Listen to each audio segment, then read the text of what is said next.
নমস্কার, গুরু কৃপাহি কেবলম।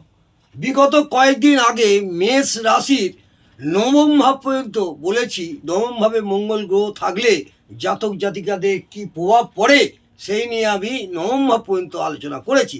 আজ আমি মেষ রাশির জাতক জাতিকা বা মেষ লগ্নের জাতক জাতিকাদের দশম ভাবে মঙ্গল গ্রহ থাকলে কি প্রভাব হয় সেই নিয়ে ছোটোখাটো একটু আলোচনা করছি।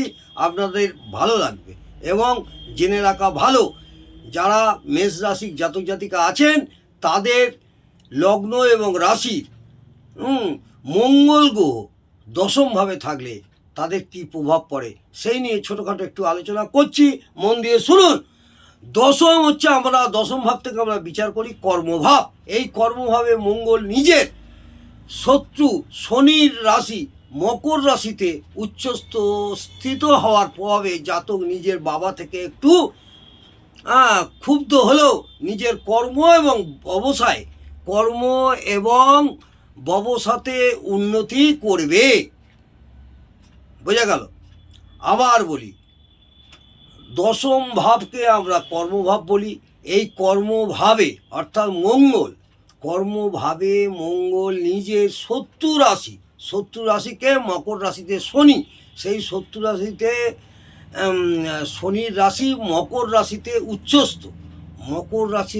উচ্চস্থ হয় মঙ্গল গ্রহ।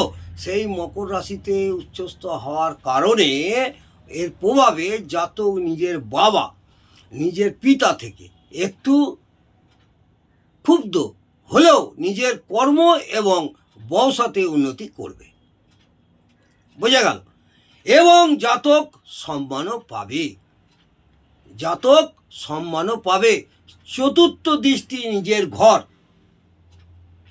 ওখান থেকে মঙ্গলের চতুর্থ দৃষ্টি নিজের ঘর মেষ রাশিতে দেখার জন্য নিজের শরীর ভালো এবং সুস্থ থাকবে এবং শরীর স্বাস্থ্য দিকে চিন্তা করতে হবে না।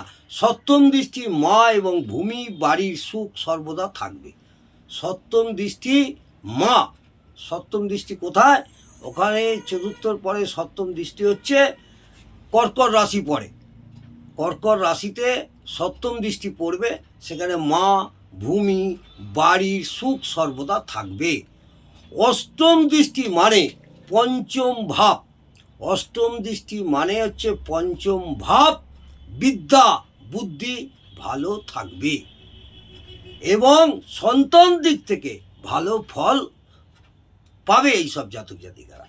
তাহলে বোঝা গেল মেষ রাশি বা লগ্নের জাতক জাতিকাদের দশমভাবে মঙ্গল গ্রহ থাকলে তাদের কি প্রভাব পড়ে।